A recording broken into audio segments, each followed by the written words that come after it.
John Locke, the mind that made modernity. In this video, we'll break down one of the most fascinating English philosophers. John Locke, once forced into exile and compelled to publish his most revolutionary ideas anonymously, eventually became the most influential political thinker in the modern world. His ideas did not just enter the academic conversation. They rewrote constitutions, sparked revolutions, and fundamentally altered how human beings understand their relationship to government, property, and one another. The America that emerged from 1776 was, in philosophical terms, largely a Lockean creation. From his years at Oxford, his mind bent toward the practical rather than the abstract. What are the actual limits of what human beings can know? What gives any government the right to rule? What does it mean to own something? What happens when rulers exceed their authority?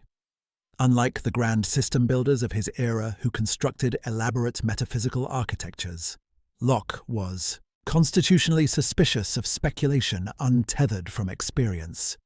He wanted to know what the human mind could actually establish, and he wanted answers that could be used. What Locke created represents perhaps the most consequential philosophical system ever developed in terms of direct political impact. His essay concerning human understanding dismantled the doctrine of innate ideas and rebuilt epistemology on the foundation of experience alone. His two treatises of government destroyed the philosophical basis for absolute monarchy and articulated the theory of natural rights and legitimate government that still underlies liberal democracy today. His letter concerning toleration made the case for religious freedom with an elegance that has never been surpassed. Together, these works form a complete vision of human knowledge, human rights, and human society. But here is what makes Locke truly extraordinary. He was not a philosopher who developed his ideas in comfortable safety. He lived through civil war, religious persecution, and political revolution.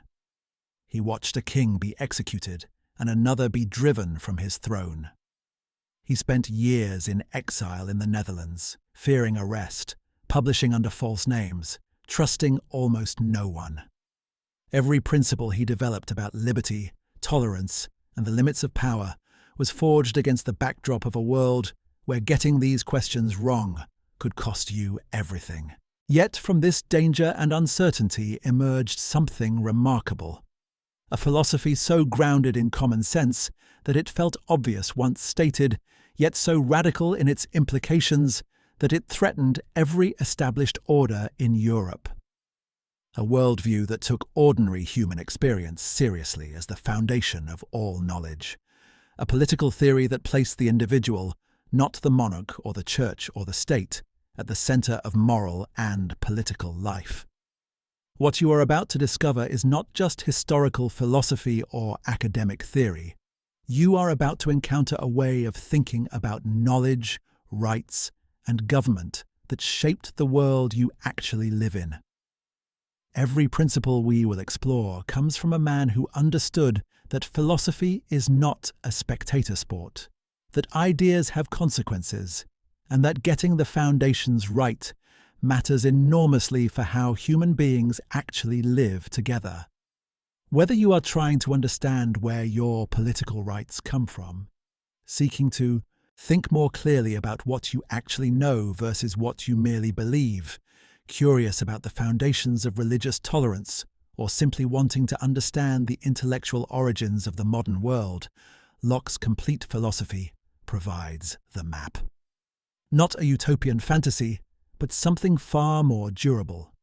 A careful, honest, experience-based account of knowledge and freedom that has proven its value across centuries. Part 1. The Foundation. The mind begins. Empty philosophy often begins with inherited assumptions, but Locke's philosophy began with a deliberate act of clearing. Before asking what we know, he wanted to ask how we know anything at all. And his answer to that prior question was so fundamental, so seemingly simple, and so far-reaching in its implications that it changed everything that came after it. The dominant view when Locke began writing held that the human mind comes equipped at birth with certain innate ideas. God, morality, logic, the basic structures of reality, these were thought to be stamped into the soul before experience could teach anything. Descartes had made this view philosophically sophisticated. The Church had long relied on it to explain universal moral knowledge. If all humans are born with the same innate principles, that would explain why certain truths seem self-evident across cultures and times. Locke read this and saw something nobody wanted to examine too carefully. If innate ideas were universal, they should appear universally. But when you actually look at different cultures, different peoples, different historical periods, you find striking disagreement about the very principles that were supposed to be innate. Children do not know the laws of logic until they are taught them. Moral principles that seem obvious in one culture are unknown or rejected in another. The supposed universality of innate ideas turns out, on inspection, to be anything but universal. His alternative was elegant and decisive. The mind at birth is a blank slate, a tabula rasa. There is nothing written on it. Everything the mind comes to contain, every idea, every principle, every piece of knowledge arrives there through experience. There are two and only two sources of this experience: sensation, which is perception of the external world through the senses, and reflection, which is the mind's awareness of its own operations. Everything you know came from one of these two sources, or from combining what those sources provided. Think carefully about what this means. It means that knowledge is not a gift from God stamped into the soul. It is an achievement built up laboriously through engagement with the world and attention to one's own mental processes. It means that humans come into the world genuinely equal in their cognitive starting point, not preloaded with different quantities of innate knowledge. It means that the authority claimed by those who assert they possess special innate access to truth is hollow. Everyone starts in the same place. This starting point transformed everything.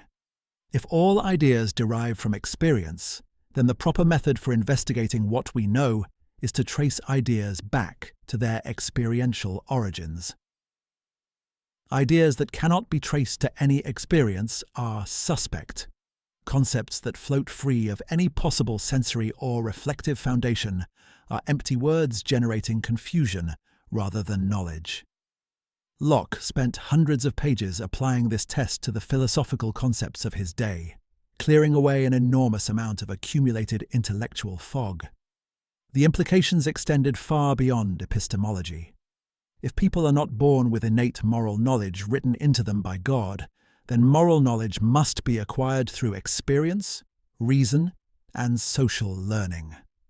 This means moral disagreement is not heresy or perversity, but the natural result of different experiences and different reasoning. It means no one can claim special access to moral truth on the basis of a privileged innate endowment. It places moral inquiry on a more democratic footing. Locke was careful about the limits of his empiricism. He was not saying that experience gives us certain knowledge of everything. He distinguished carefully between different grades of knowledge and belief. Genuine knowledge, in his strict sense, is limited to the perceived relations between our own ideas. For most matters about the world, we have something weaker than knowledge: probability, belief, judgment. Being honest about these distinctions, rather than claiming more certainty than we possess, was itself a moral commitment for Locke. This commitment to intellectual honesty about the limits of what we can know was not a concession to skepticism, but a defense against fanaticism. The person who claims absolute certainty about matters that are genuinely uncertain is not displaying superior faith or knowledge. They are displaying a dangerous confusion that, Locke understood from personal experience, leads directly to persecution and violence. Clear thinking about what we know and how we know it is not just an intellectual virtue, it is the foundation of a livable society. The blank slate theory also carried profound implications for education and human development. If people are shaped by their experience, then the quality of their experience matters enormously. Education is not just the drawing out of pre-existing innate potential. It is the active construction of a mind through carefully managed exposure to the right kinds of experience. This gave philosophy a practical, reforming dimension that Locke took seriously throughout his life. Getting the theory of mind right was not just academically important, it was politically and morally urgent. What Locke created in his theory of mind was a foundation for everything else he wanted to argue. An empiricist epistemology supports intellectual humility and tolerance, because if all knowledge comes from experience and experience varies, then confident certainty about contested matters is almost always unwarranted. It supports equality, because blank slates are all equally blank. It supports reform, because if minds are shaped by experience, changing experience can change minds and thereby change societies. Every other element of Locke's philosophy grows from this starting point. Master this foundation and everything else becomes clear. The limits of knowledge, the basis of religious tolerance, the nature of political rights, the grounds for legitimate government. All of these emerge naturally once you understand where Locke begins and why. Miss this foundation, and his political philosophy seems like arbitrary assertion rather than the carefully constructed edifice it actually is. Part 2. The problem. What can we actually know? If the mind begins empty and fills itself through experience, the next question is unavoidable. How far does experience actually take us? What can human beings actually know with confidence, and where does genuine knowledge shade into probable belief, guesswork, or mere opinion? This was the central question of the essay concerning human understanding, and Locke's answer remains one of the most carefully honest assessments of human cognitive powers ever written. Locke distinguished between three kinds of ideas that experience provides. Simple ideas are the basic building blocks: the redness you perceive, the pain you feel, the pleasure you experience. These cannot be broken down further and cannot be acquired any way other than through the relevant experience. You cannot explain redness to someone born blind, because the simple idea of red simply is that experience. The mind is purely passive in receiving simple ideas. They arrive. We register them. Complex ideas are what the mind actively constructs by combining, comparing, and abstracting from simple ideas. The idea of an apple, the idea of gratitude, the idea of a perfect triangle. None of these are received passively from a single experience. They are built by mental operations working on simpler material. This active, constructive character of complex ideas is important because it means the mind is not just a passive recorder of experience. It is an active organizer, builder, and abstractor. The mind brings its own operations to the raw material that experience provides. But here is the crucial and sobering implication that Locke drew out with careful honesty. Our ideas of things are not the things themselves. We do not have direct access to the underlying nature of objects, to what he called their real essence. We know objects through the ideas they produce in us, and our ideas may or may not accurately represent the objects as they are in themselves. This gap between our ideas and the things behind those ideas is permanent and unbridgeable. We are always, to some degree, working with representations rather than realities. Locke used this insight to introduce a distinction that became one of his most famous and most debated contributions. He distinguished between primary and secondary qualities of objects. Primary qualities, shape, size, motion, solidity, number, are qualities that objects actually possess independent of any perceiver. Secondary qualities, colour, taste, smell, sound, warmth, are not in the objects themselves, but are rather powers that objects have to produce certain ideas in us. The redness you see is not in the apple. The apple has certain physical properties that, when they interact with your visual system, produce the idea of redness in your mind.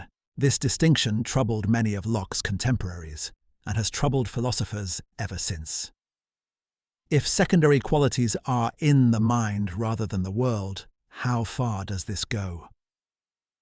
George Berkeley would push this line of thought to its radical conclusion, arguing that primary qualities are just as mind-dependent as secondary ones. But Locke himself stopped well short of idealism. He maintained that there is a real external world producing our experiences, even if we cannot know its ultimate nature directly. What we can know directly, in Locke's strict sense of knowledge, is the agreement and disagreement of our own ideas.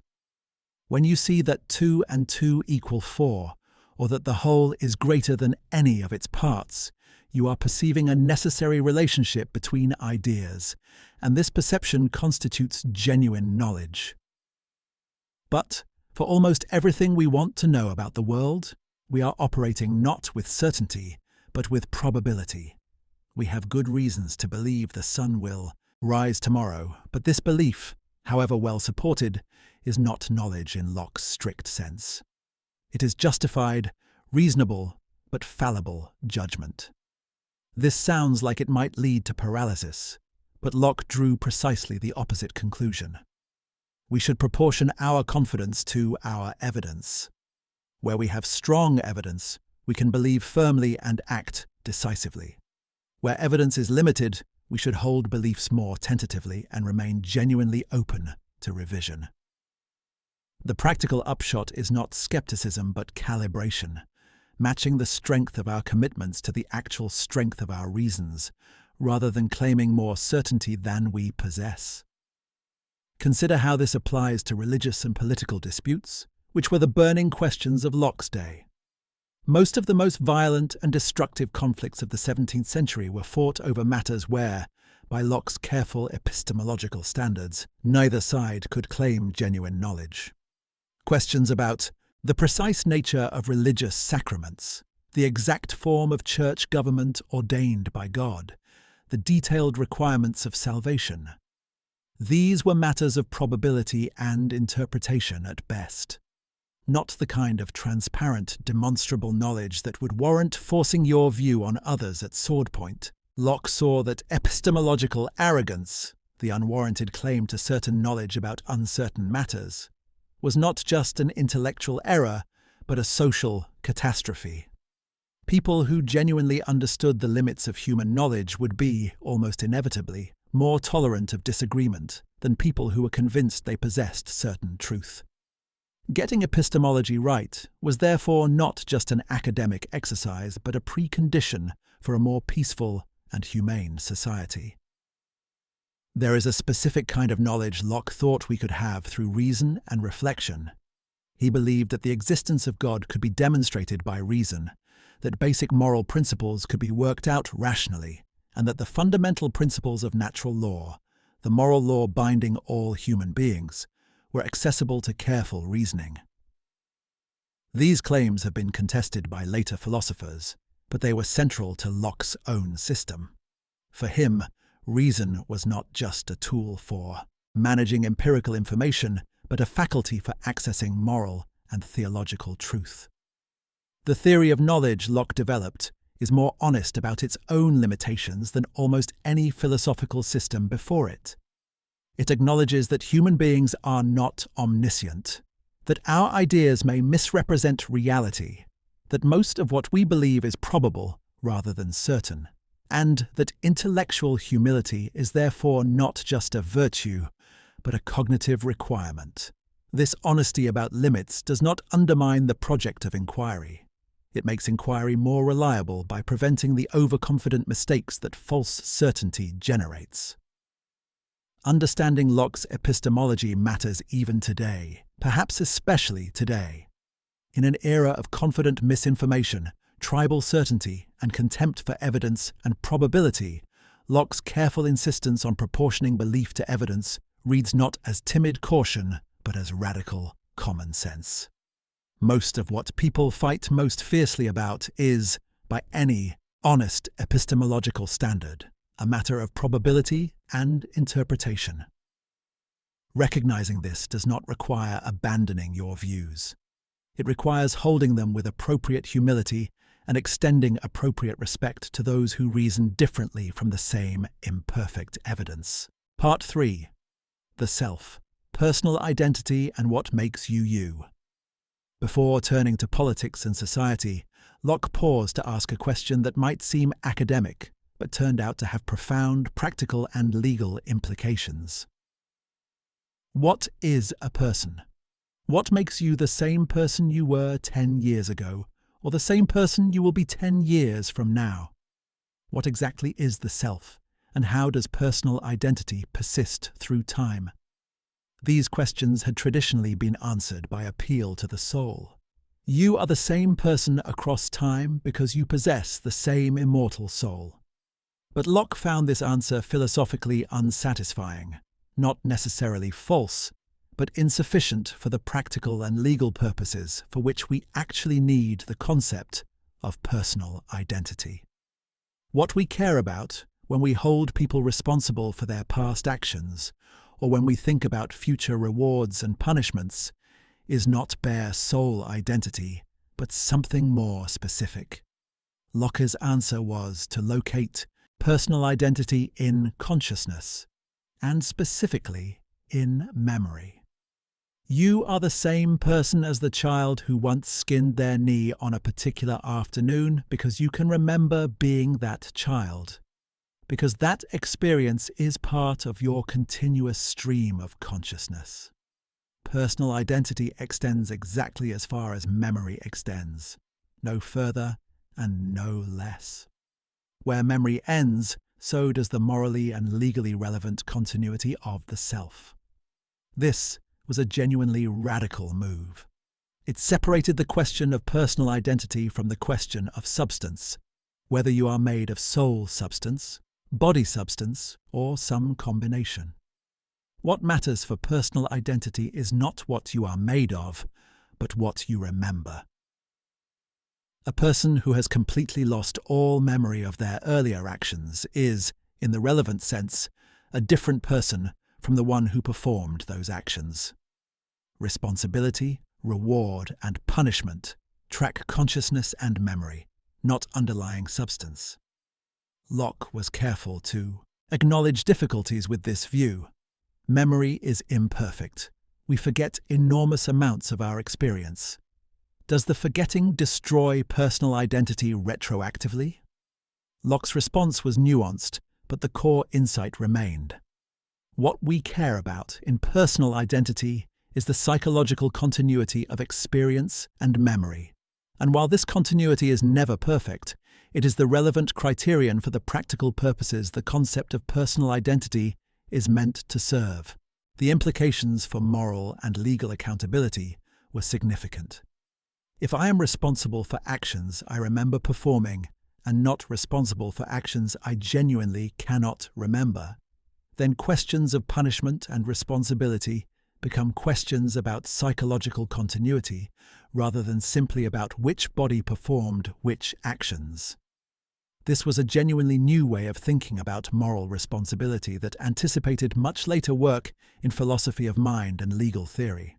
But Locke's account of the self had wider implications still. If the self is constructed from experience and memory rather than given by an immortal substance, then the self is in some important sense a product of history, of particular experiences accumulated over time. Different experiences produce different selves. The self is not a fixed, eternal thing, but something that develops and changes. This developmental conception of selfhood was another seed that would grow enormously in later philosophy and psychology. It also meant that education and environment matter in the most fundamental, possible way. If you are constituted by your experiences and memories, then the experiences you have, particularly in childhood, when the blank slate is most impressionable, literally make you who you are.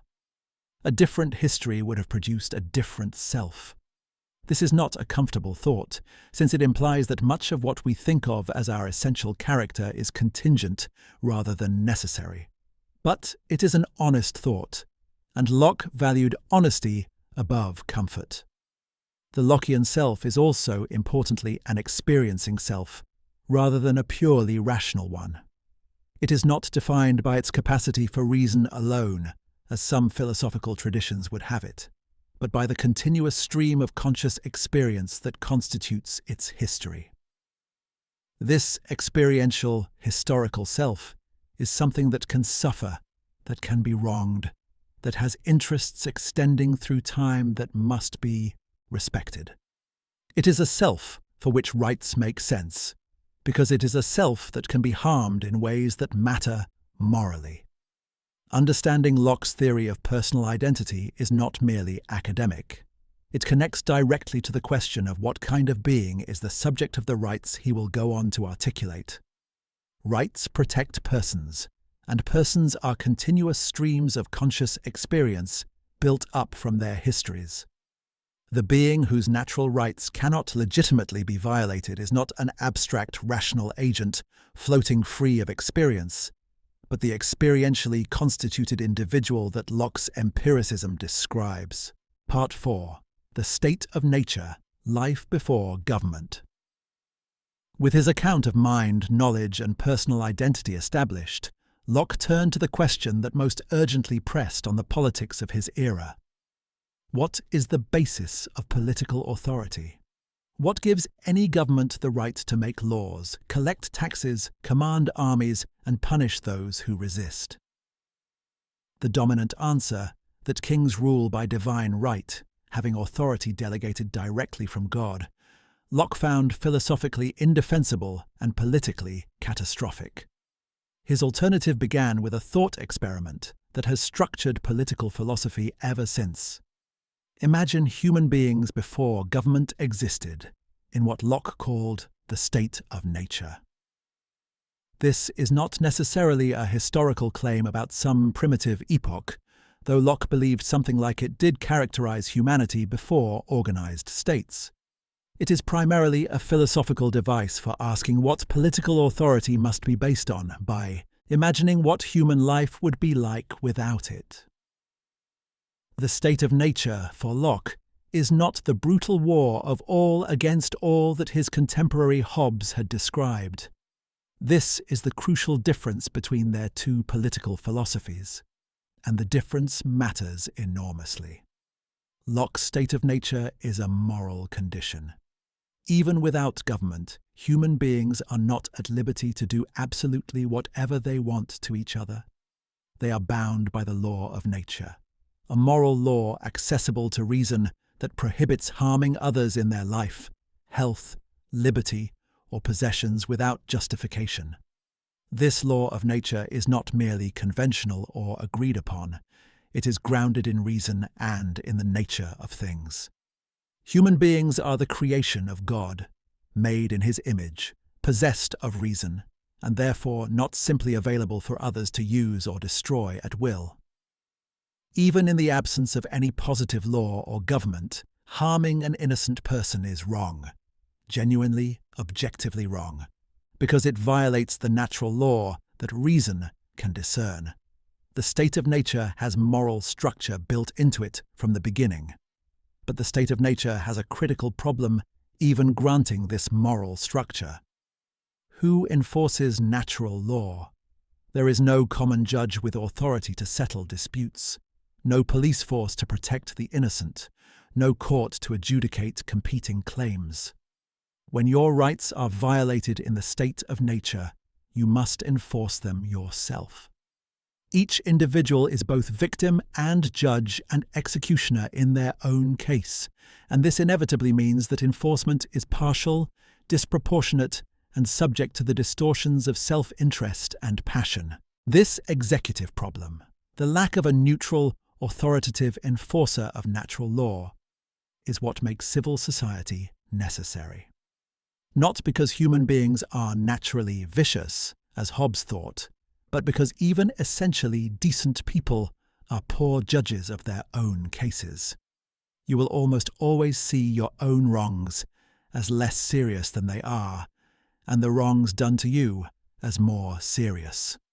Without a neutral arbiter, every dispute tends to escalate. Every grievance generates counter-grievance, and what begins as a conflict over a genuine wrong becomes a feud where both sides believe themselves righteous. The state of nature is therefore a condition of inconvenience rather than horror, of legal insecurity rather than constant violence. People can live in it, and many have, but it is not a condition in which full human flourishing is possible because the energy required for self-protection crowds out the energy needed for building, creating, and living well. The proper response to the state of nature is not submission to absolute power. That would make things worse, substituting one large aggressor for many small ones, but the creation of limited, consensual government. Locke was careful to distinguish the state of nature from the state of war.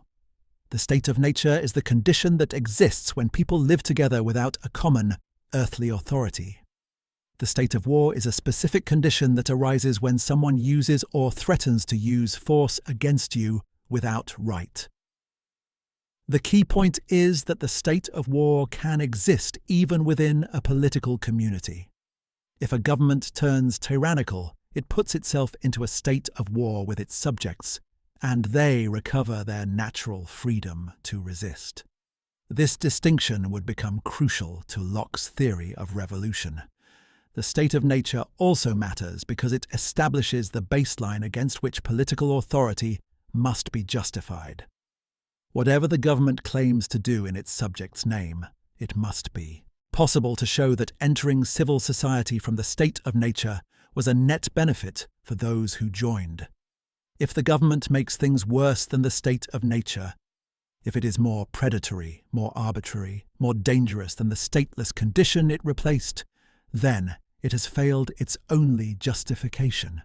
And a government that has failed its justification has, for Locke, lost its right to rule. This was an explosive idea in the 17th century. It meant that the legitimacy of government was not given by God to kings, but earned through performance.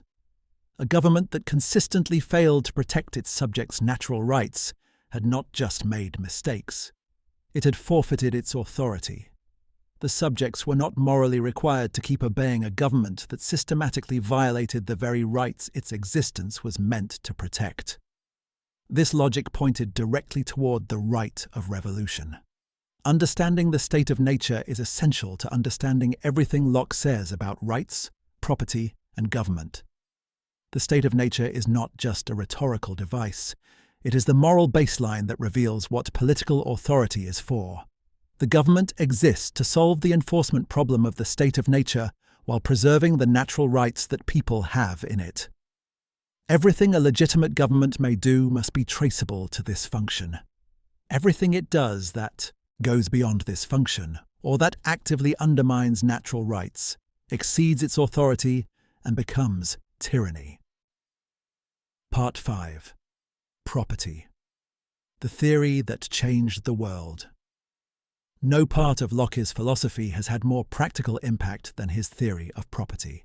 It influenced the development of capitalism, the justification of colonial land claims, the American founding, the development of labor theory of value, and the ongoing debate about economic justice. It is also one of his most contested and most misunderstood contributions, regularly claimed by both defenders of unlimited property rights and critics of those same rights. Locke began with a question that had troubled political theorists for centuries. God gave the earth to mankind in common. Everything in nature belongs originally to everyone and to no one in particular. So how does individual ownership arise? What transforms a piece of the common into something that belongs specifically to you, such that others may not take it without your consent? His answer was labor. You own your own body and the labor of your body. When you take something from the common state of nature and mix your labor with it, you extend yourself into that thing and make it yours. The apple you pick from the tree, the deer you hunt, the field you clear and cultivate. These become yours because you have put your labor into them, joined yourself to them, transformed them from mere natural objects into products of human effort and intention. This labor theory of property acquisition seems intuitive at the small scale. It feels right that the person who made something should own it, that the person who worked the land should have a claim to what it produces. Locke was not inventing something alien, but articulating and philosophically grounding what common sense seemed to say. But he immediately complicated this intuitive foundation with a crucial, limiting condition. You may acquire property through labor, but only if you leave enough and as good for others. This proviso, the Lockean proviso as it came to be called, sets an important constraint on legitimate acquisition. If the world's resources were unlimited, the proviso would never bite, and you could appropriate as much as your labor could encompass. But resources are finite, and at some point, your appropriation of more begins to leave others with less, or with nothing. At that point, the proviso is violated, and the acquisition loses its legitimacy. There was also a second constraint that Locke emphasized in the state of nature, the spoilage constraint. You may appropriate what you can use before it spoils, but not more. Acquiring more perishable goods than you can use is waste, and waste is a violation of natural law because it destroys value that God gave to mankind in common. These two constraints, the sufficiency proviso and the spoilage constraint, were meant to prevent the unlimited accumulation that Locke's labor theory might otherwise seem to license. Then came money, and everything changed. Money is a non-perishable medium that people consensually agree to use in exchange for goods. With money, the spoilage constraint becomes irrelevant. You can accumulate indefinitely in the form of gold and silver, which do not rot. And with money, labor becomes more productive through exchange and specialization, so the proviso is at least partially addressed by the general increase in wealth that market economies produce. Locke believed that even the poor person in a well-developed economy has more than they would in the most lavish state of nature, so the proviso might be satisfied even with vast inequality. Whether this argument successfully defends unlimited accumulation in monetary form has been debated ever since. Critics point out that Locke seems to derive an unlimited right to inequality from a starting point that explicitly limited acquisition. Defenders argue that consensual entry into a monetary economy amounts to agreement to the terms by which wealth is accumulated within it. This debate is not merely academic. It still shapes the terms of argument about taxation, redistribution, and the justice of economic inequality. What is clear is that Locke's theory made property rights foundational rather than conventional. Property is not just a legal institution created by positive law that governments may define, modify, or redistribute as they choose. It is a natural right that precedes government and that government exists, in part, to protect. This was a profound shift from earlier views. It meant that a government that confiscated its subjects' property without consent was not just being imprudent or harsh.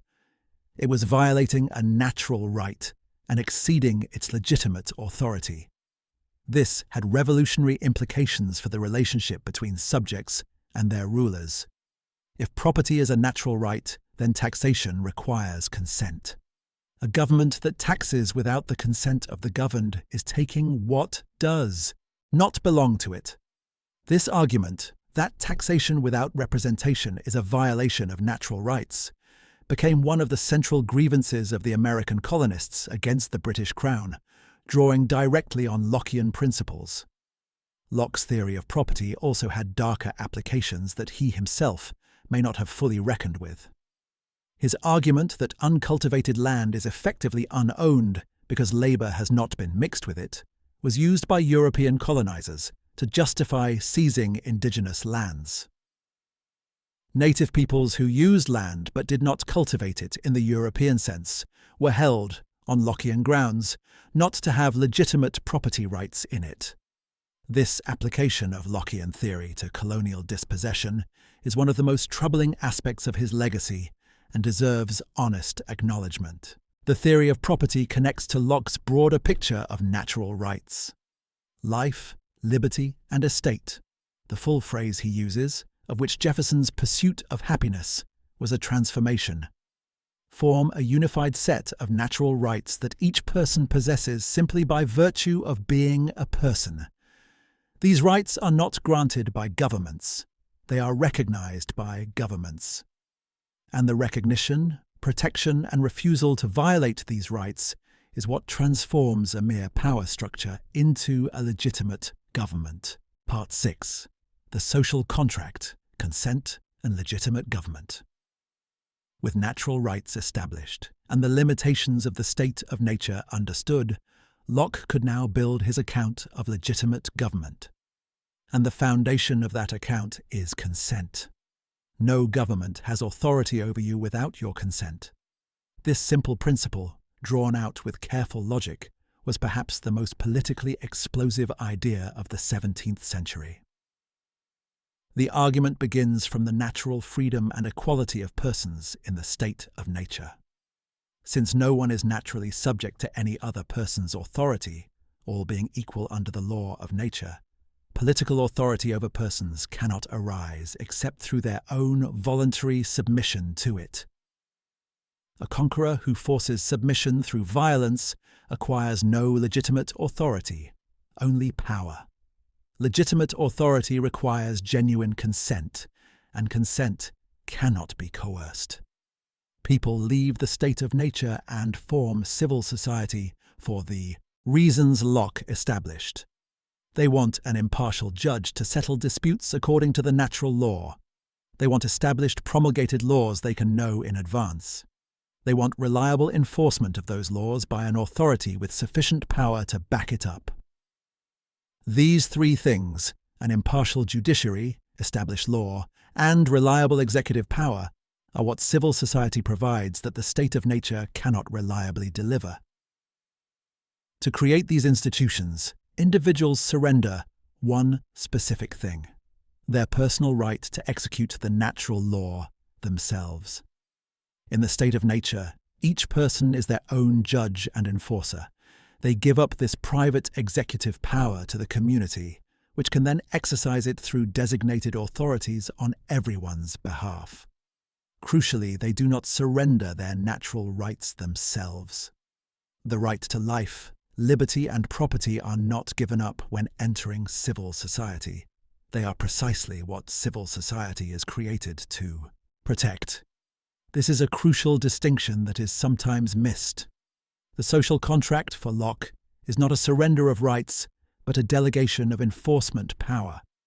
You authorize the community to enforce the natural law on your behalf and everyone else's, and you accept the community's judgment about how that enforcement should be structured. But the community's authority extends only to this function. It cannot violate the very rights it was created to protect without exceeding its delegated authority and becoming illegitimate. Locke was careful about what kind of consent is required. Express consent is clearly adequate. If you explicitly agree to join a political community, you are obviously bound by its laws. But most people never explicitly consent to anything. Locke's response was the concept of tacit consent. By living within a territory, using its roads, enjoying its protection, and benefiting from its institutions, you give tacit consent to its authority. This is weaker than express consent, and it carries less moral weight, but it is sufficient to explain why established political authority is binding on those born into it. Critics have found the tacit consent argument less than fully convincing. Does living somewhere really constitute consent to be governed by whoever happens to control that territory? Locke's response was that anyone who found the arrangement unacceptable remained free to leave. This too has seemed unsatisfactory to later thinkers, since leaving one's home, community, and everything familiar imposes enormous costs that make it less than a free choice in any meaningful sense. The debate about what consent to government actually requires remains one of the liveliest in political philosophy. The social contract creates legislative power, which Locke regarded as the supreme power in any legitimate commonwealth. The legislature represents the ongoing consent of the community and expresses it in the form of laws. But even the legislature is not unlimited. It cannot violate the natural rights of the people.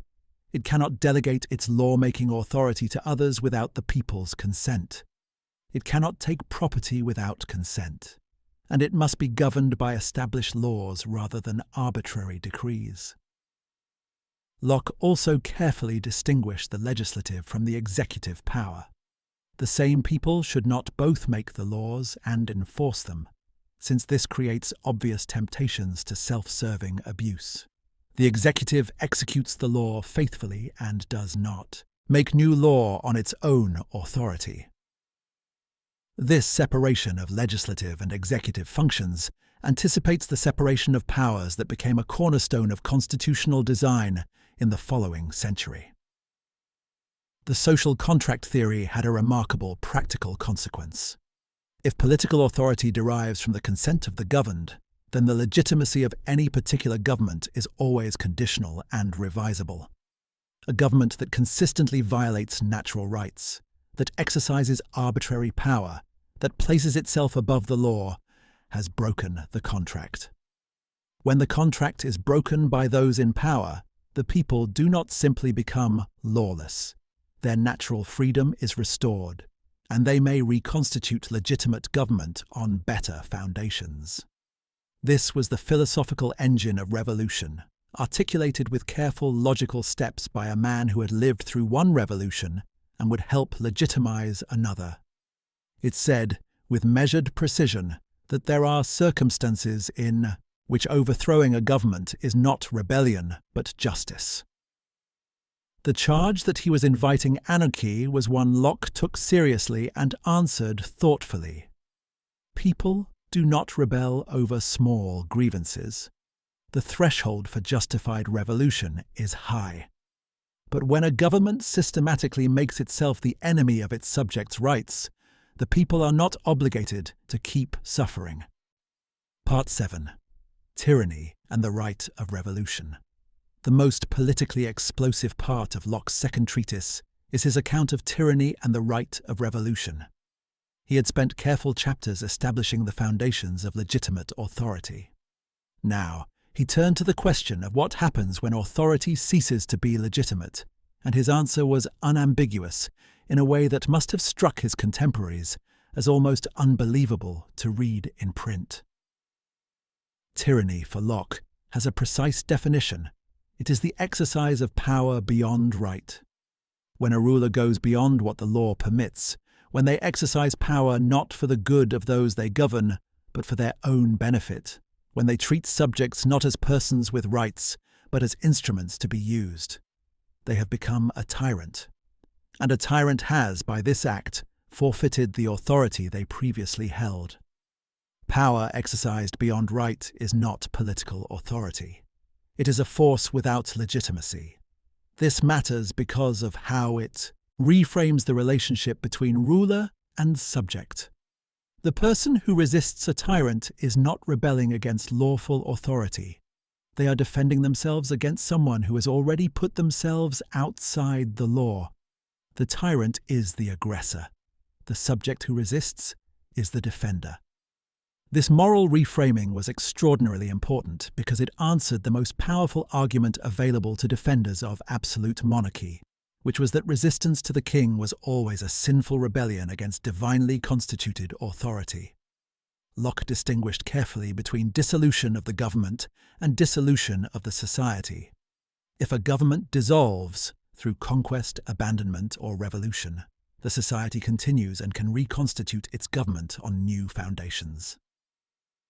Society is prior to the government and survives it. This meant that revolution against a tyrannical government was not the destruction of civilized order, but simply the replacement of one governmental structure with another. The foundations of civil life, the cooperative networks of society, could survive the removal of a particular set of rulers. When does the right of revolution actually activate? Locke's answer was notably cautious. People endure a great deal before they will actually rebel. Minor injustices, individual acts of corruption, even sustained incompetence will not trigger revolution because the costs and risks of rebellion are enormous and most people are understandably averse to them.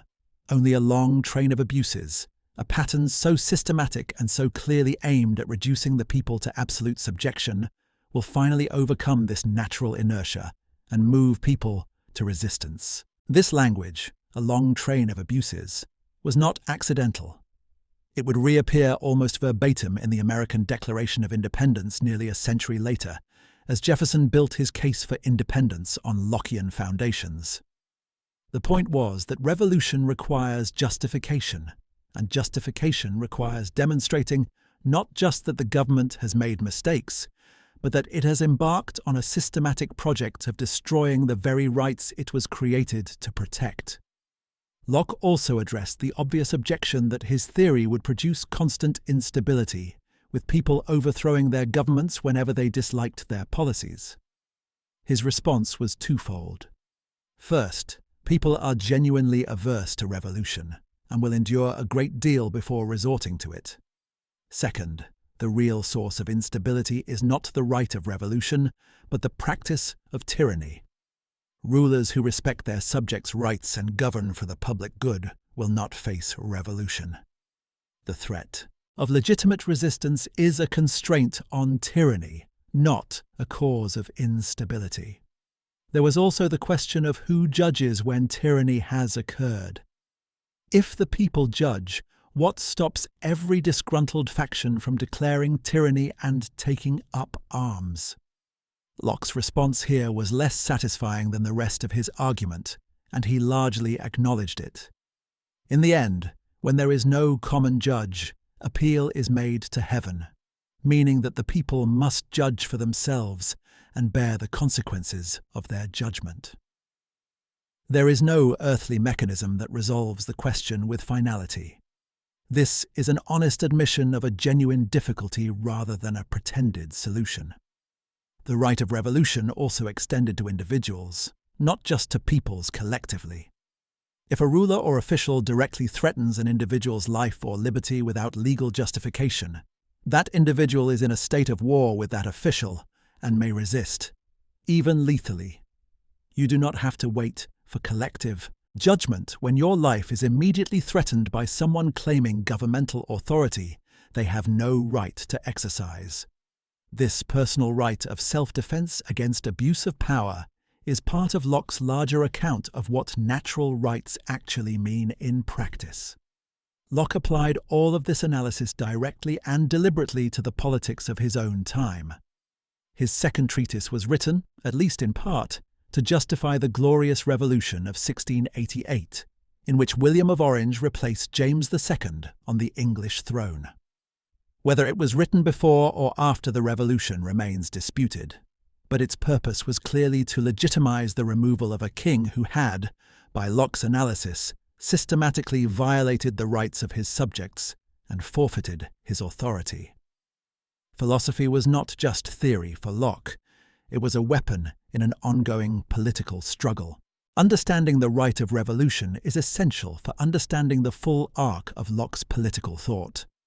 It means that the consent theory of authority is not just an abstract account of legitimacy, but a practical standard against which actual governments must be measured. Governments that consistently meet that standard earn their subjects' ongoing cooperation. Governments that systematically fail it lose their claim to obedience. This is a demanding standard, but Locke meant it to be demanding, because he had seen what happened when people accepted no standard at all. Part 8. Religious Toleration. The most urgent question. If Locke's political philosophy was the most consequential part of his work, his writings on religious toleration were the most urgently needed. The 17th century had been drenched in religious violence. Wars of religion had devastated Europe. In England alone, different religious factions had taken turns persecuting each other with remarkable brutality. Catholics tortured Protestants, Protestants burned Catholics, Anglicans imprisoned dissenters, Puritans executed heretics. Everyone was certain God was on their side, and this certainty made them very dangerous indeed. Locke's letter concerning toleration, written in exile in 1685 and published anonymously in 1689, made the case for religious freedom with a combination of theological, philosophical, and political arguments that together form one of the most complete and compelling defenses of toleration ever written. Its core insight was simple.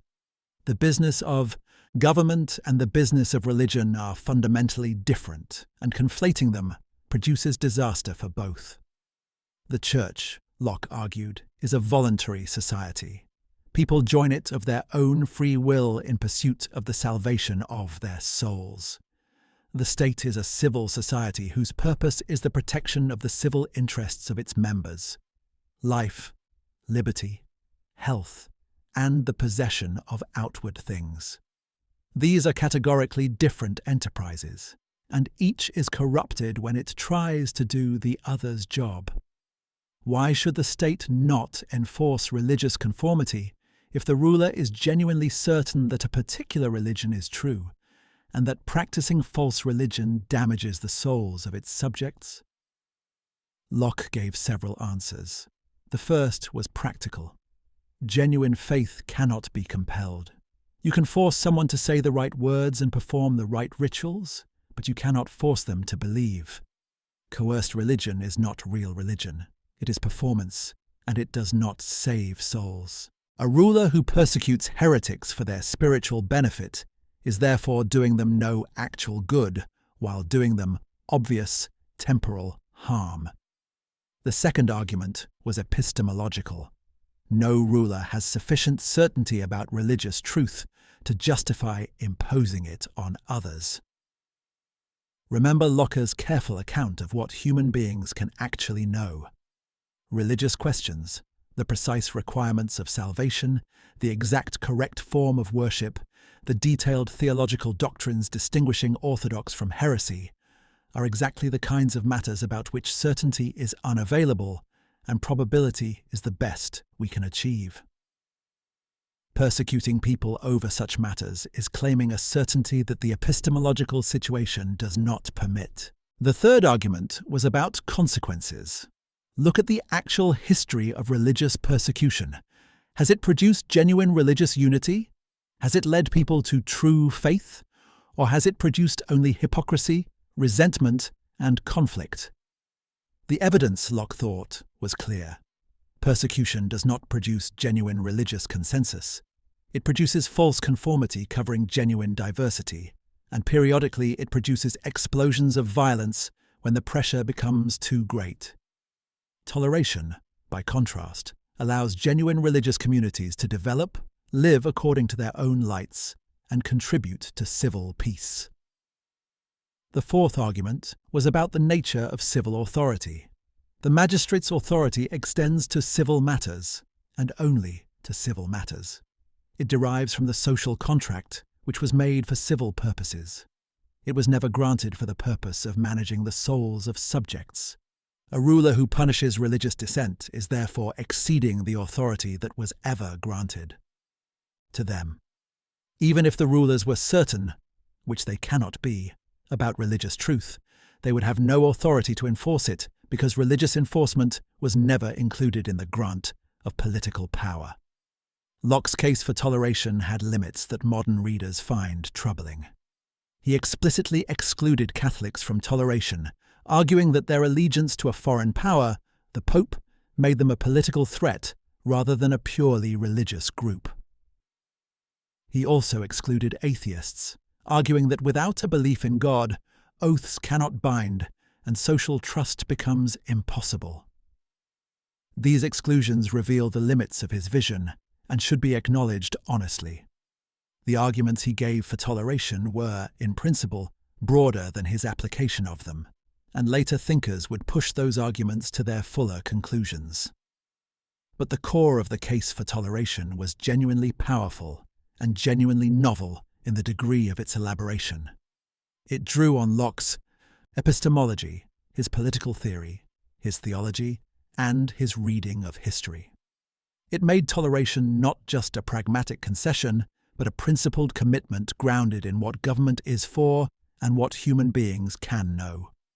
This multidimensional case was far stronger than purely pragmatic arguments for toleration, and it has provided the template for philosophical defenses of religious freedom ever since. The letter concerning toleration also contained an insight about the nature of sincere religious belief that is worth pausing on.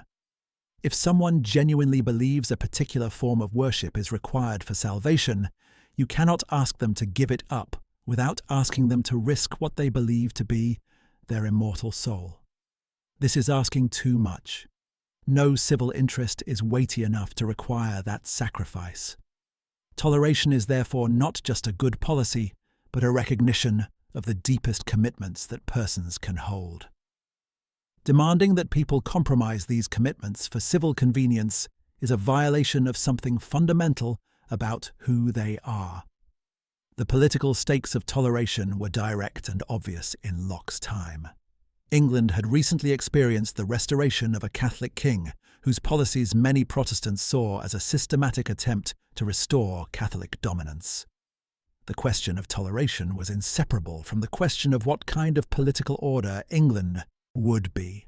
Locke's philosophical arguments were also political arguments, aimed at a specific historical situation and designed to influence it. He was not just explaining toleration, but advocating for it, and his advocacy was embedded in the most careful philosophical case he could make. Part 9. Education: How Minds Are Formed. Having established that minds begin empty and are formed by experience, Locke was naturally led to think carefully about education. If you are what your experiences have made you, then the question of what experiences young minds encounter becomes one of the most important practical questions imaginable. His Some Thoughts Concerning Education is less famous than his political and epistemological works, but it reveals the practical implications of his philosophy in a particularly direct way. Locke's approach to education was shaped by his rejection of innate ideas and his conviction that character, like knowledge, is formed rather than given. This means children are not born good or bad, wise or foolish, virtuous or vicious. They become these things through the habits, experiences, and examples they encounter. The educator's job is not to draw out a pre-existing nature, but to actively shape a character. And this is an enormous responsibility requiring both wisdom about human development and careful attention to the child as an individual. The first and most important principle Locke articulated was that the formation of character matters far more than the transmission of knowledge. A child who has learned to govern their desires, to endure discomfort without complaint, to persist through difficulty, and to exercise honest judgment will do well in life whatever specific subjects they have or have not studied. A child who is brilliant but self-indulgent, knowledgeable but cowardly, will come to grief despite their intellectual gifts.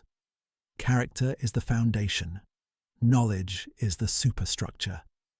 This led to a second principle that was genuinely radical for his time. Children should not be coddled. Parents, particularly wealthy parents, damage their children by protecting them from all discomfort, satisfying every desire immediately, and never requiring them to endure frustration or delay. This treatment produced adults who were incapable of tolerating difficulty, who were controlled by their immediate desires, and who would collapse when life, which inevitably brings difficulty, did not accommodate their expectations. Locke thought hardening children gently but consistently was an act of love, not cruelty. At the same time, Locke explicitly rejected harsh, punitive education. Constant beating and shaming do not produce virtue. They produce either civility, children who comply out of fear without developing genuine judgment, or rebellion, children who learn to associate authority with cruelty and reject it on those grounds. The goal of education is self-governance, the capacity to direct one's own life by one's own reason. This capacity cannot be instilled through external coercion. It must be cultivated from within, through practice and through the experience of exercising judgment successfully. Locke recommended what we might now call intrinsic motivation. Children should be led to love learning and virtue through making these things genuinely engaging rather than forcing them through punishment. Curiosity should be encouraged, not suppressed. Questions should be welcomed, not dismissed. The natural desire to understand should be directed toward worthwhile objects rather than extinguished through rote memorization and mechanical drill. Education that kills curiosity kills the capacity for lifelong learning along with it. He also emphasized the importance of example over instruction. Children learn far more from what the adults around them do than from what those adults tell them. A parent who tells children to be honest while lying to their guests, to be moderate while indulging every appetite, to be hard-working while themselves spending their days in idleness, will produce children who take the example and ignore the instruction. The educator must embody the virtues they are trying to cultivate. This is demanding, but it is the truth about how character formation actually works. The social dimensions of education were important to Locke as well. Learning to get along with others, to manage social situations with grace and judgment, to present oneself well without vanity. These were genuine educational goals, not peripheral additions. A person who possesses all the intellectual virtues but cannot function in society is not well educated. Locke took seriously the preparation for actual life that education must provide, not just the cultivation of abstract capacities. His views on what subjects should be taught were notably practical. He was skeptical of the classical curriculum of Latin and Greek grammar that dominated education in his time, not because ancient learning was valueless, but because the method of teaching it, tedious memorization of grammar rules and paradigms, was pedagogically disastrous. Children came to associate Latin with misery, classical culture with punishment, and intellectual work generally with suffering. Whatever actual value ancient texts contained was buried under the accumulated resentment generated by how they were taught. Reading, writing, arithmetic, a modern language or two, history, geography, ethics, and some natural philosophy. These Locke regarded as more genuinely useful than the classical curriculum for most people. He was explicitly tailoring his advice to the education of a gentleman's son, not prescribing universal education. But the principles he articulated, that education should be engaging, that character matters more than knowledge, that intrinsic motivation is more valuable than external coercion, were broader than their original application and would influence educational reform for centuries. The theory of education connects to Locke's political philosophy in ways that are easy to miss but important to recognize. Self-governing citizens who can direct their own lives by their own reason are the kind of people that liberal self-government requires. A population of servile, incurious, desire-driven people cannot sustain limited government or use political freedom wisely. Education that produces self-governing individuals is therefore not just personally beneficial. It is politically necessary. The project of political reform and the project of educational reform were, for Locke, aspects of a single, larger enterprise. Part 10. The influence on the American founding. No philosophical legacy is more concrete and more directly traceable than Locke's influence on the American founding. The Declaration of Independence, the Constitution, the Federalist Papers, and the political culture of the early American Republic were saturated with Lockean ideas, often drawn directly from his texts, sometimes absorbed through the general intellectual culture of the 18th century that he had done so much to shape.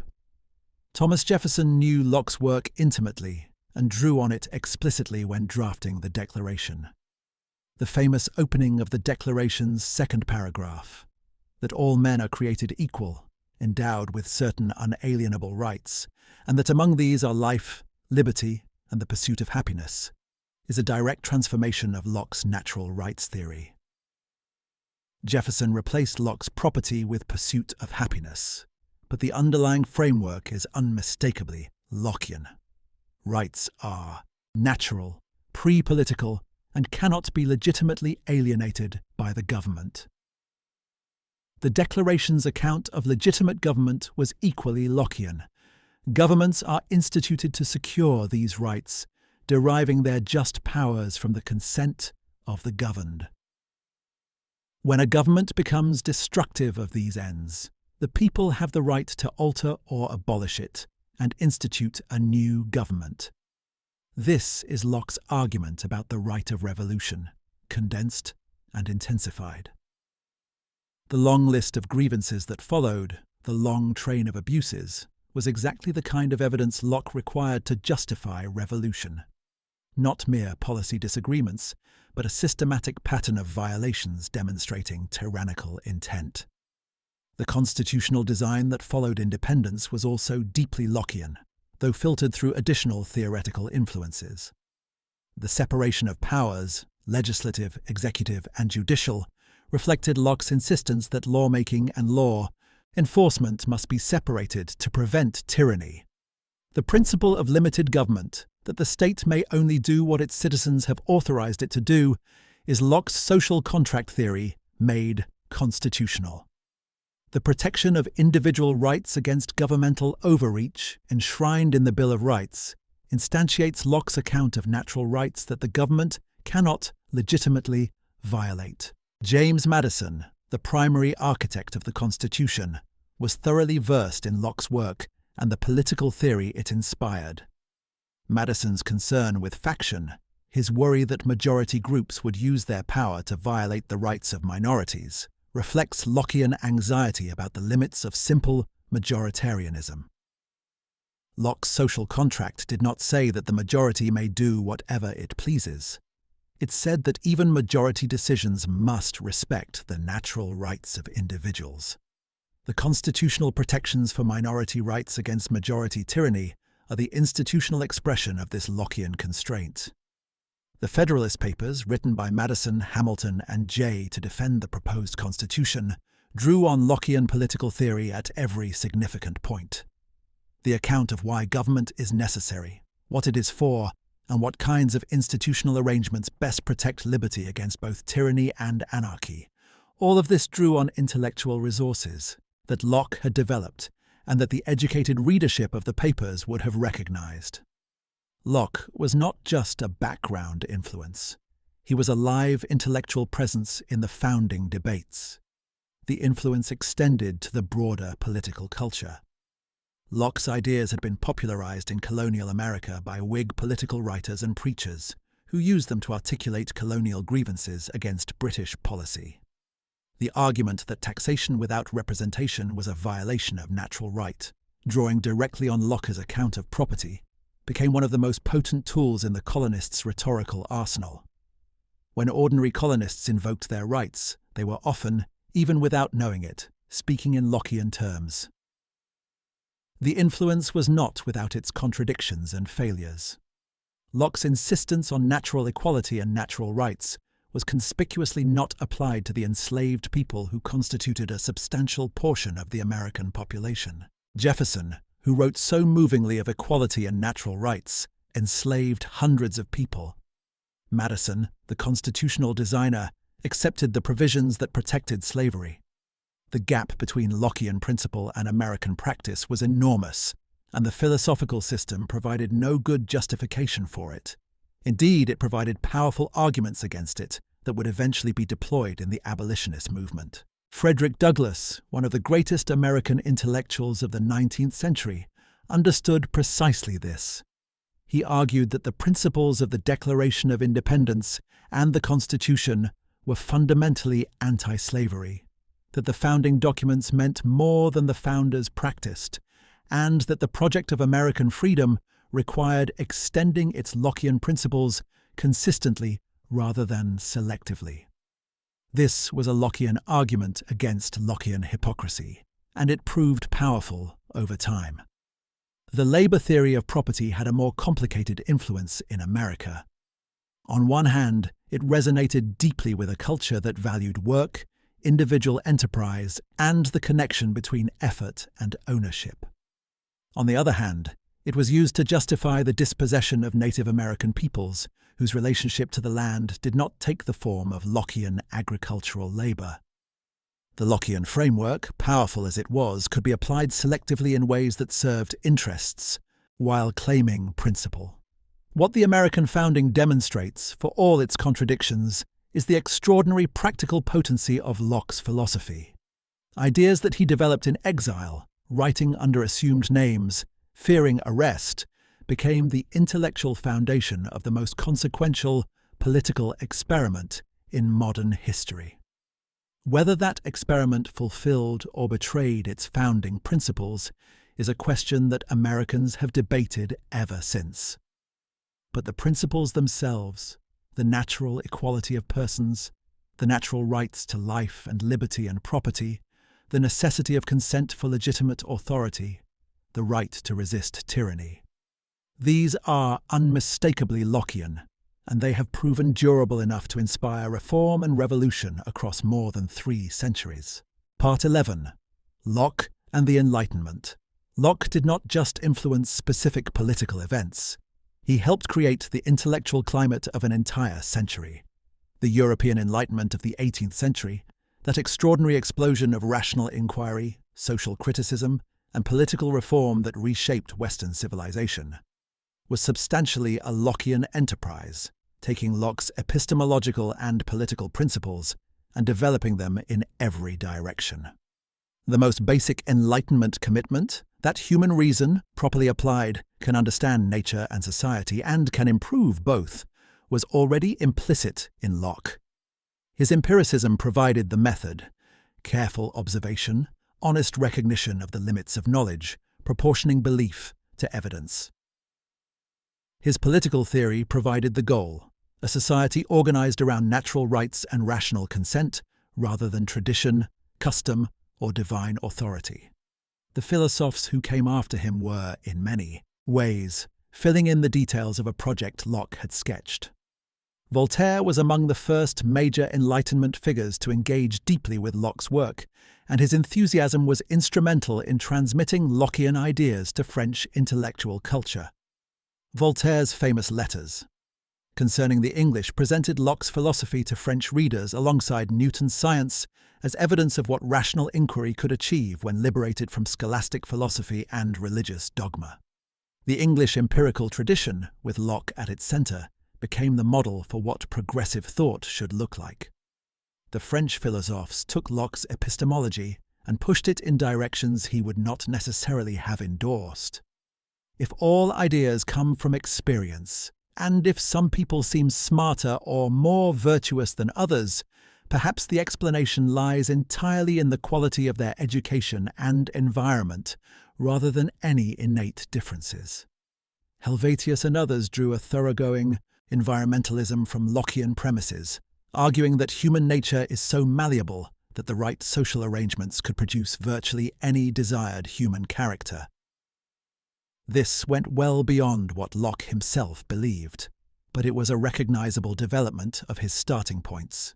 The Scottish Enlightenment, represented by figures like Hutcheson, Hume, Adam Smith, and later Adam Ferguson and John Miller, engaged with Locke more critically and philosophically rigorously.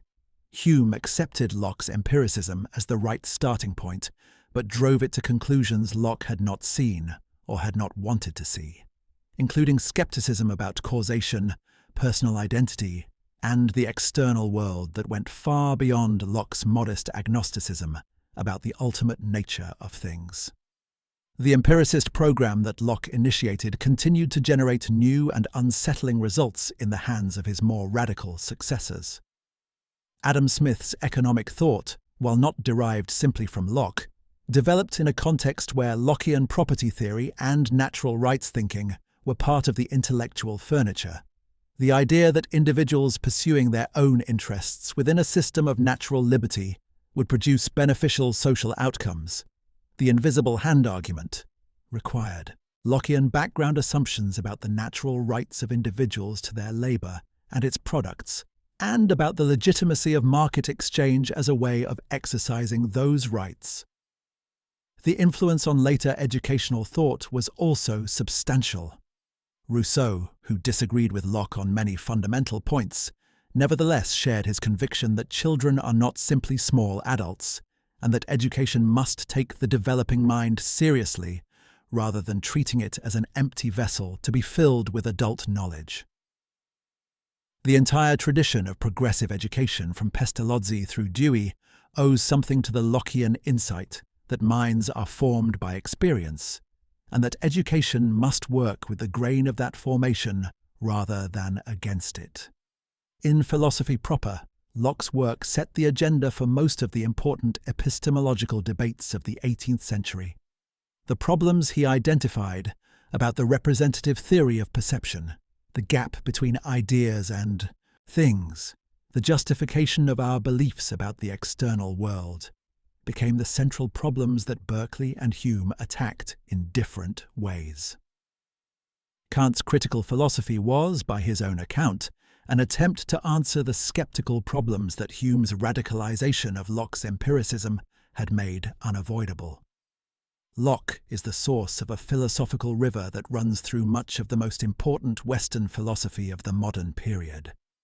His religious tolerance arguments were taken up and developed by later Enlightenment thinkers into broader principles of freedom of conscience and expression.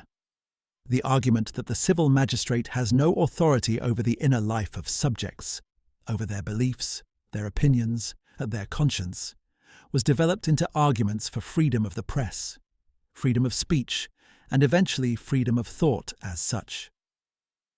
John Stuart Mill's famous arguments for liberty in the 19th century drew on this Lockean tradition even as they went beyond it. What the Enlightenment demonstrated about Locke is that his philosophy was genuinely fertile.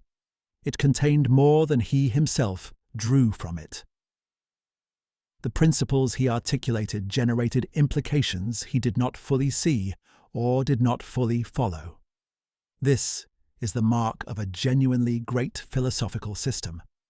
Not that it provides all the right answers, but that it identifies the right questions and provides tools for pursuing them that outlast the original application. Locke's tools, the empiricist epistemology, the natural rights framework, the consent theory of authority, the separation of civil and religious functions, proved durable enough to be used and developed across centuries and contexts he could not have imagined. Part 12. The Critics. What Locke got wrong. No serious engagement with Locke can avoid engaging with the serious criticisms his philosophy has attracted. He was not infallible. His arguments have gaps. His applications were sometimes inconsistent with his principles. And some of his core ideas have been challenged by later philosophers in ways that require genuine responses. Examining these criticisms honestly is part of taking Locke seriously. The most philosophically fundamental criticism came from Hume, who accepted Locke's empiricist starting point and drew from it conclusions that undermined the rationalist elements Locke had tried to preserve. If all ideas come from impressions, then what is the impression that gives us the idea of the self as a persistent thing? Hume looked inward and found only a bundle of fleeting impressions with no persisting self to tie them together. The personal identity that Locke had tried to ground in memory looked, to Hume, like a useful fiction rather than something genuinely discovered. Similarly, Hume challenged Locke's confidence that reason could establish natural law and the existence of God. If knowledge is limited to the relations between ideas and to matters of fact derived from experience, then claims about what is naturally right and wrong, what God has ordained, and what reason can demonstrate about the moral order, all of these exceed what experience can actually establish. Hume's skeptical empiricism showed that Locke had not fully followed out the implications of his own epistemological starting points. The consent theory of political authority has attracted sustained criticism from many directions. Most people never consent to their government, expressly or tacitly, in any meaningful sense. They are born into a political order they did not choose, live in a territory they often cannot practically leave, and are subject to laws and institutions they had no part in creating. Calling this tacit consent stretches the concept of consent until it ceases to do any real philosophical work. Hume made this argument pointedly, and it has never been convincingly answered within the consent framework. Later thinkers, particularly in the socialist tradition, challenged Locke's theory of property at its foundations. If labour justifies ownership, then the workers who actually perform labour have a stronger claim to the products of industry than the owners of capital who employ them. Marx drew on this very Lockean logic to argue for a quite different economic order than Locke would have endorsed. The labour theory of value that Locke sketched was turned against the property system he defended. Whether this use of his theory is fair to his overall intention remains debated. The application of the Lockean proviso and the spoilage constraint to actual economic history has seemed increasingly thin to many thinkers. The claim that entering a monetary economy satisfies the proviso because overall wealth increases, even as inequality grows, requires much stronger argument than Locke provided. A world in which some people own vast accumulations, while others lack basic necessities, can hardly be said to have left enough and as good for everyone. The sufficiency proviso, if taken seriously, seems to require much more redistribution than Locke's own political conclusions would support. Locke's exclusion of Catholics and atheists from toleration is a principled inconsistency that his own best arguments undermine. If the case for toleration rests on epistemological humility about religious truth, on the limits of governmental authority over inner life, and on the impossibility of coercing genuine belief, all of which apply fully to Catholics and atheists, then excluding them requires different arguments. The arguments Locke gave for their exclusion, that Catholics have dangerous foreign allegiances, and that atheists cannot be trusted to keep oaths, are empirical claims that should be assessed on their merits, rather than used as general justifications for exclusion from civil society. The gender exclusion in Locke's political theory is a significant failure that feminist philosophers have examined carefully. Locke wrote about natural freedom and equality, about the right of every person to self-determination and political participation. But he largely excluded women from the political sphere without argument, treating the household as a separate domain in which the husband's authority was natural and unproblematic. The principles he articulated for the public sphere applied, by their own logic, equally to women, but Locke did not draw this conclusion. Later thinkers, particularly Mary Wollstonecraft, would draw it from explicitly Lockean premises. The treatment of Native American peoples, through the application of the labor theory of property, represents perhaps the most troubling aspect of Locke's legacy. The argument that uncultivated land is effectively unowned because no labor has been mixed with it was used to justify dispossession on an enormous scale. This was not simply a misapplication of Lockean principles. It was an application of them, reflecting real limitations in how Locke understood legitimate relationships to land and real blindness to forms of use and inhabitation that did not match European agricultural practice. These criticisms do not invalidate Locke's philosophy. They identify real limitations, real gaps, and real inconsistencies. A philosophy as widely applied as Locke's will inevitably have its weaknesses tested more severely than one that remains in academic quarantine.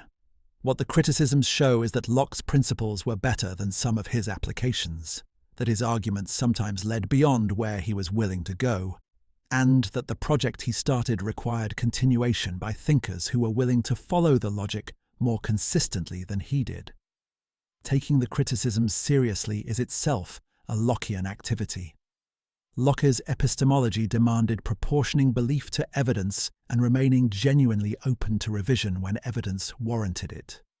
Applying that intellectual virtue to Locke's own conclusions, honouring his method while scrutinising his results, is perhaps the most genuine form of philosophical fidelity to what he actually cared about. He wanted an honest inquiry. Honest inquiry about his philosophy requires acknowledging where it failed. Part 13. The Complete Vision. Integration and application. Locke's philosophy forms a coherent whole in which each element supports the others. The empiricist epistemology that traces all knowledge to experience underlies the political theory that grounds authority in consent rather than tradition or divine decree. The honest account of the limits of knowledge supports the case for religious toleration. The theory of natural rights grows from the account of persons as experiential beings with developing histories. The analysis of the state of nature justifies the social contract. Every piece connects. But how do you actually apply this philosophy to contemporary life? Most of us will not be designing constitutions or defending religious freedom in the grand historical sense. Yet the Lockean way of thinking has practical applications that are immediate and valuable regardless of what grand political tasks you face. The first and most important application is epistemic humility. Locke's careful account of what human beings can actually know and how much of what they confidently assert is actually probability rather than knowledge is a permanent antidote to intellectual arrogance. Before asserting something with great confidence, especially on contested matters, ask yourself honestly, what is my evidence? How strong is it really? What would it take to change my mind? Could reasonable people with access to the same evidence think differently? This questioning does not lead to paralysis. It leads to better calibrated beliefs. The second application is examining your ideas for their experiential foundations. Locke's method of tracing ideas back to their origins in sensation and reflection is a powerful tool for identifying empty concepts from substantive ones. When you find yourself using a term with great confidence, whose meaning you cannot actually explain by reference to any experience, you are probably dealing with a verbal confusion rather than a genuine idea. This clarifying discipline can cut through enormous amounts of intellectual fog that masquerades as profound thought. The third application is thinking carefully about consent, authority, and the limits of legitimate power in the contexts you actually inhabit.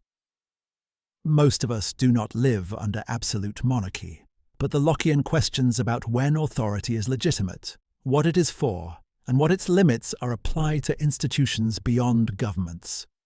Employers, organizations, communities, families, all exercise authority, and Lockean thinking asks of all of them, what is this authority for? Do those subject to it genuinely consent? And does it stay within appropriate limits? The fourth application is the habit of distinguishing between civil matters and private conscience. Locke's separation of the concerns of government from the concerns of the inner life maps onto a principle that matters in many contexts beyond religious toleration. The domain of genuine personal conviction, of what one believes and how one chooses to live according to one's deepest commitments, deserves protection from external coercion, even in the absence of formal religious content. What we might now call personal autonomy is a Lockean value with deep philosophical foundations. The fifth application is thinking carefully about property and its justification in specific cases. Locke's labour theory is not a blank cheque for any claim of ownership. The constraints he articulated, leaving enough and as good for others, not accumulating more than can be put to good use, were genuine moral constraints that apply wherever we think about ownership and distribution. Who has genuinely contributed to producing what? Who has been left without enough? Are current arrangements consistent with the underlying justifications for property rights? These are Lockean questions with real, practical content. The sixth application is taking education seriously as the formation of the whole person, rather than just the transmission of information. Locke's insight that character formation is more important than knowledge, transmission, that habits and dispositions matter more than facts and skills, that education must engage genuine curiosity rather than enforce passive compliance. These principles remain as relevant and as widely ignored as they were in his time. Whether you are a parent, a teacher, a mentor, or in any position that involves helping young minds develop, Lockean wisdom about how formation actually works is practically valuable. The seventh application is applying the right of resistance at appropriate scales. You are unlikely to face a situation calling for revolution in Locke's grand sense, but the underlying principle that those who exercise power must stay within appropriate limits, and that resistance to overreach is not disloyalty, but defense of right, applies at every scale of institutional life. Calling out abuse of power in an organization, refusing unjust demands from institutions that exceed their legitimate authority, insisting on procedural fairness, these are Lockean activities. The eighth application is the practice of genuine toleration, rather than merely formal non-persecution. Locke's argument for toleration was not just that we should not physically coerce people for their beliefs. It was that we should genuinely respect the right of others to reach their own conclusions on contested matters through their own reasoning. This requires more than legal toleration. It requires intellectual respect for others as reasoning beings who deserve engagement rather than pressure, argument rather than force.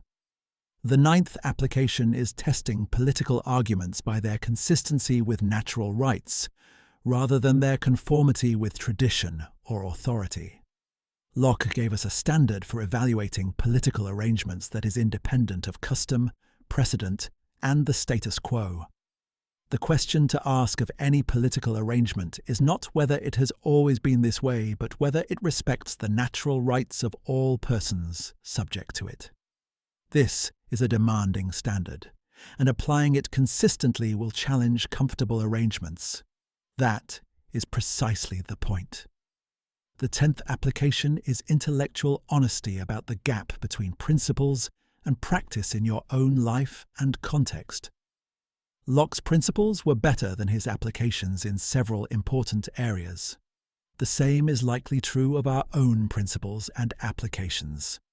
Taking Locke seriously means not just reading his principles approvingly, but examining honestly where our own practice falls short of the standards we nominally endorse. This is uncomfortable, but it is what honest empiricism about one's own life requires. Part 14. Why Locke Still Matters. The Enduring Relevance. In an era of resurgent authoritarianism, declining trust in democratic institutions, and deepening uncertainty about the foundations of liberal order, Locke's philosophy matters more than ever, not as a set of historical curiosities, but as a living resource for thinking about the problems that are pressing on societies across the world right now. The first reason Locke still matters is that the problem of legitimate authority has not been solved. We know more than Locke did about the difficulties of consent theory. We understand better the ways in which formal political institutions can fail to represent the actual interests and values of those subject to them. We have seen how easily democratic forms can be hollowed out while being formally preserved. But the underlying question, what actually makes authority legitimate as distinct from merely powerful, remains urgent, and Locke's framework for addressing it remains one of the most carefully argued available. The second reason is that the threat of unaccountable power is permanent. Every historical period has produced its version of rulers who claim to be above the law, who use governmental power for personal benefit rather than public good, who treat subjects as instruments rather than as persons with rights. The tendency toward tyranny is not a historical artifact of pre-modern politics. It is a permanent temptation that institutional design must counteract and that citizens must recognize and resist. Locke's careful analysis of what tyranny is, why it loses its legitimacy, and what the appropriate response to it is, remains as relevant as it ever was. The third reason is that the epistemological argument for toleration is needed more than ever. In a media environment that rewards confident assertion over careful qualification, that amplifies the most extreme voices, and that creates information bubbles in which people encounter only confirmation of their existing beliefs, Locke's insistence on proportioning confidence to evidence is genuinely countercultural wisdom. The willingness to say honestly that a matter is uncertain, that reasonable people can disagree, that your own certainty may exceed what the evidence warrants. These are intellectual virtues that Locke articulated clearly, and that contemporary intellectual culture undervalues drastically. The fourth reason is that natural rights language, for all its philosophical difficulties, captures something important that purely procedural or contractarian alternatives miss. There are things that should not be done to people, regardless of what majorities decide, regardless of what is legally permitted, regardless of what social contracts seem to authorize. Torture, slavery, the systematic denial of basic human dignity. These are wrong, not because they violate a procedure, but because they violate something that persons have simply by virtue of being persons. Locke articulated this intuition philosophically, and the articulation remains one of the most powerful available. The fifth reason is that the Lockean tradition provides resources for extending rights to those who have been historically excluded from them.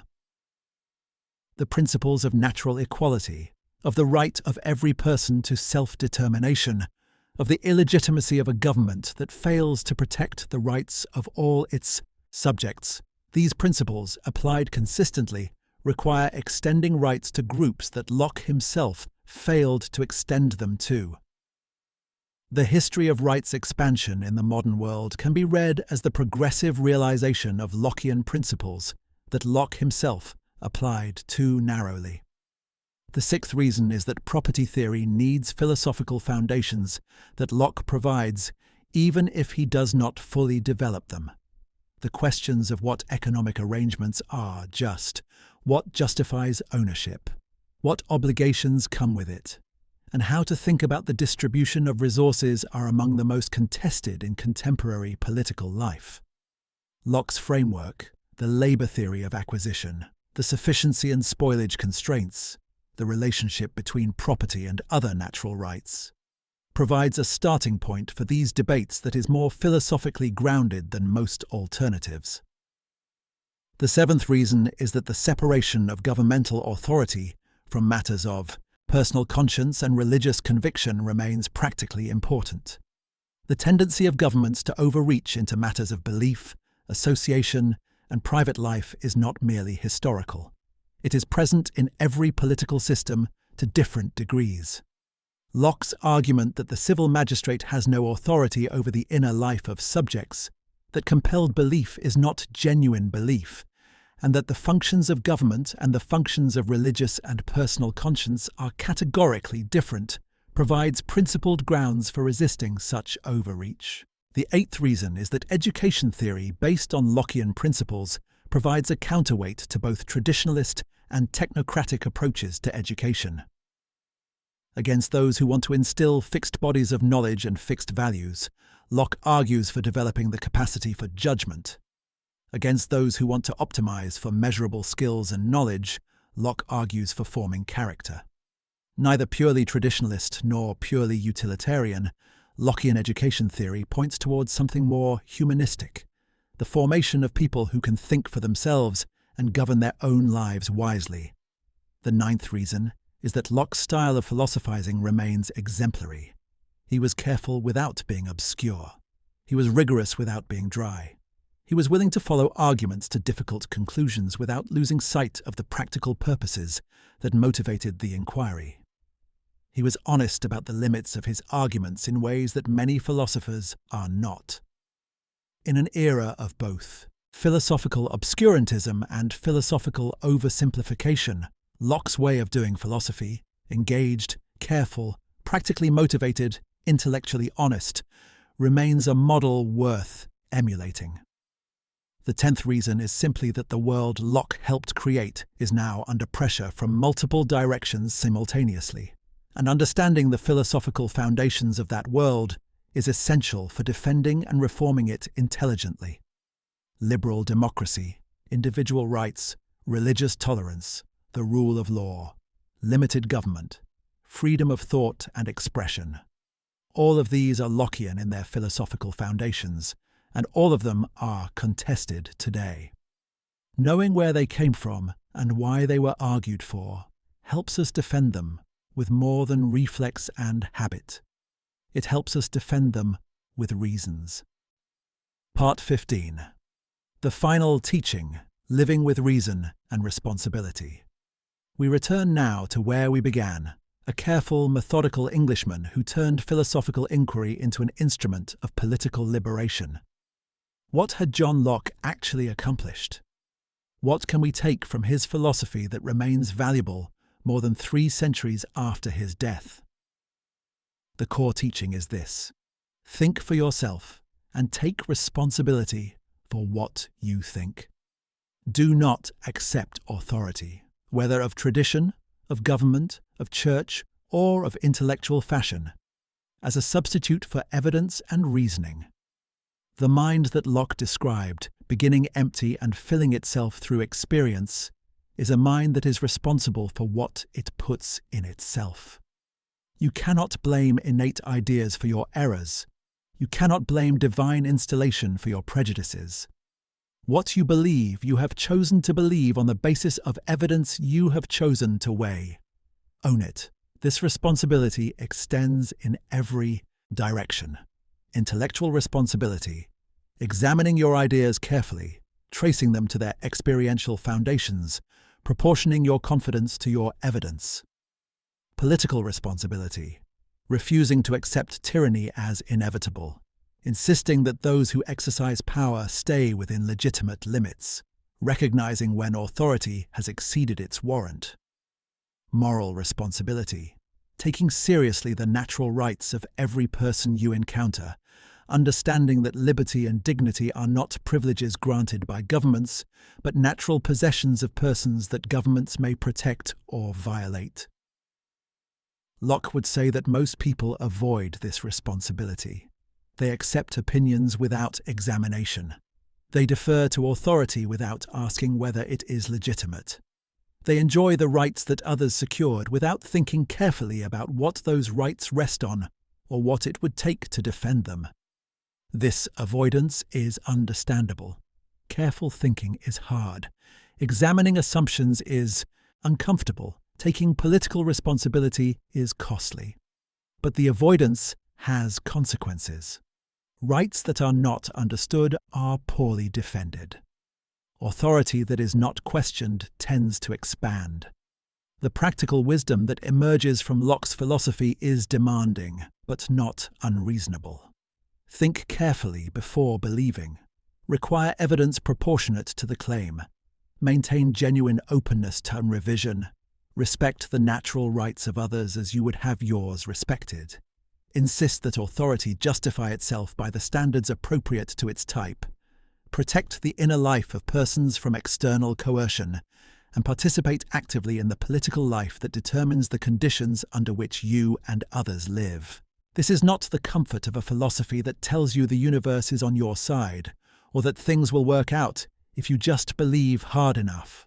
Locke does not promise that reason will always win, that rights will always be respected, or that good arguments will carry the day against entrenched power. He saw too much of history to believe that. What he offers instead is a method and a set of principles that make the pursuit of a just and humane society possible in principle, and that identify clearly what is at stake when that pursuit fails. For people who find the contemporary political situation confusing or discouraging, Locke's philosophy provides both diagnosis and direction. The confusing elements often arise from the abandonment of the standards he articulated: confident assertion without evidence, authority claimed without consent, power exercised without limit. The discouraging elements arise from seeing how easily those standards can be undermined when people stop insisting on them. The direction he provides is to insist on them again, not as nostalgia for a past that never was, but as principles that were always right and that remain so. Locke's personal life demonstrated the cost of taking ideas seriously. He spent years in exile. He published his most important works anonymously. He watched friends imprisoned and executed. He lived with chronic illness throughout his most productive years, and worked despite it because he believed that getting the ideas right mattered for how human beings would actually live. Whether you agree with his conclusions or not, this example of intellectual seriousness in the service of human flourishing deserves respect. This is the complete philosophy of John Locke. It begins with the recognition that the mind is formed by experience and that knowledge requires evidence. It develops through careful analysis of personal identity, natural rights, the state of nature, and the social contract. It culminates in a theory of legitimate government and religious toleration that has shaped the modern world. It offers practical wisdom about how to think and how to live as a responsible intellectual and political being. Whether you accept his epistemology completely, whether you find his property theory convincing, whether you think his tolerance arguments go far enough, these are questions worth engaging. What is not worth dismissing is the underlying orientation. That human reason, carefully applied to human experience, can establish genuine knowledge about what we are, what we owe each other, and what political arrangements respect or violate our natural dignity. That is a commitment worth keeping. Conclusion: the courage to think clearly. We began with an exiled philosopher writing dangerous ideas under a false name, watching a world he hoped to change from a safe distance. We end with a question. What do you do with this philosophy? How do you take Locke's careful, demanding insights and use them to live and think better? The answer begins with honesty about your own mind. You do not have access to innate moral certainties that exempt you from the work of reasoning. You do not have privileged access to truth that others lack. What you know through experience, and what you believe beyond knowledge, you believe with varying degrees of justification. Acknowledging this honestly, rather than defending certainties you do not actually have, is the first act of genuine intellectual responsibility. From this honest foundation, everything else follows. If you cannot claim certainty about contested matters, you cannot justify imposing your views on others through coercion. If all minds begin empty and are formed by experience, then the differences between people reflect differences in history and circumstance, rather than natural hierarchy. If authority derives from consent, then anyone who exercises power over you without your genuine agreement owes you an account. If natural rights are real, then their violation is always wrong, regardless of who commits it. These are demanding conclusions. They require you to examine your prejudices honestly, to extend genuine respect to those who reason differently, to insist on accountability from those in power, to protect the rights of people whose circumstances and choices differ from yours. None of this is natural or easy.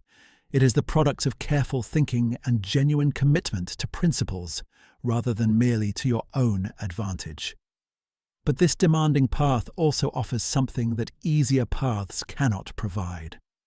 The person who thinks carefully about what they actually know and believes accordingly is not constantly surprised and destabilized when evidence contradicts their confident assertions. The person who understands the grounds of political authority can distinguish legitimate exercise of power from overreach with clarity rather than mere intuition. The person who has genuinely internalized natural rights thinking can see the humanity of others, even when their particulars differ enormously from their own. Locke's philosophy is not a finished system that simply needs to be accepted. It is a set of tools and principles that require ongoing application to new circumstances, extension to cases the original did not consider, and honest revision where the arguments fail. The best tribute to Locke is not uncritical acceptance of his conclusions, but active engagement with his methods. The empiricist commitment to experience, the proportioning of belief to evidence, the insistence on asking by what right authority is exercised, and the refusal to exempt any institution or tradition from rational scrutiny. The world he helped create, of constitutional government, individual rights, religious tolerance, and limited authority, is not self-sustaining.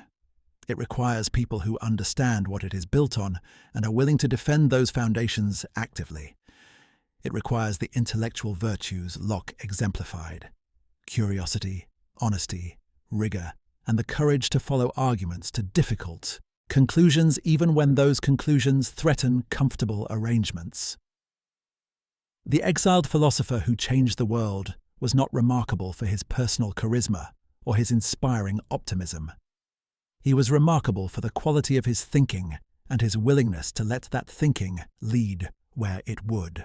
John Locke saw clearly what was wrong with the political and intellectual world of his time, thought carefully about what the alternatives required philosophically, and made the case with arguments that have proven durable enough to outlast every confident objection so far raised against them. The invitation he extended is still open. Come, think carefully about what you actually know and how you know it. Come, examine the authority that governs you and ask what it is actually for. Come, take seriously the natural rights of the persons around you, including those who are inconvenient to acknowledge. Come, participate in the ongoing project of making political arrangements that actually respect the dignity of every person subject to them. This is not a comfortable or easy philosophy, but it is true philosophy, and truth, even demanding truth, is worth the difficulty it costs. John Locke thought clearly so that we could learn to think clearly too. The lesson is waiting. The question is whether we are ready to receive it.